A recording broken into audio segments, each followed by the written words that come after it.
અને હવે ક્રિકેટ જગત વિશે વાત કરી લઈએ। ગઈકાલે રાત્રે ભારતીય મહિલા ટીમે ઇતિહાસ રચી દીધો છે।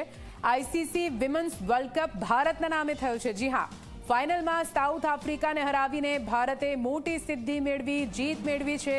પહેલીવાર ભારતીય દીકરીઓએ વર્લ્ડ કપ ભારતના નામે કર્યો છે। દક્ષિણ આફ્રિકાને 52 રને હરાવીને ભારત વિશ્વ વિજેતા બન્યું।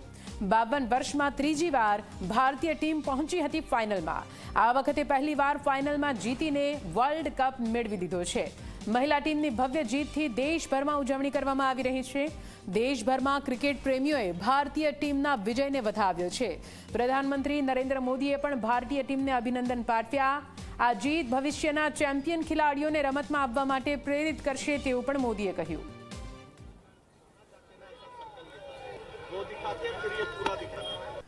તો આપ જુઓ કેવી રીતે ભારતની દીકરીઓએ દમ દેખાડ્યો છે અને વિમેન્સ વર્લ્ડ કપ પોતાના નામે કર્યો છે। પહેલીવાર આ વિમેન્સ વર્લ્ડ કપ ભારતના નામે થયો છે। તેના કારણે દેશભરમાં ઉજવણીનો માહોલ જોવા મળ્યો।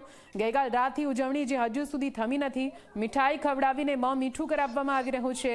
તો દીકરીઓનો ઉત્સાહ પણ સમાતો ન હોય તે પ્રકારના દ્રશ્યો મેદાનમાંથી સામે આવ્યા। હાલ તો સોશિયલ મીડિયા પર પણ આ દ્રશ્યો ટ્રેન્ડ કરી રહ્યા છે।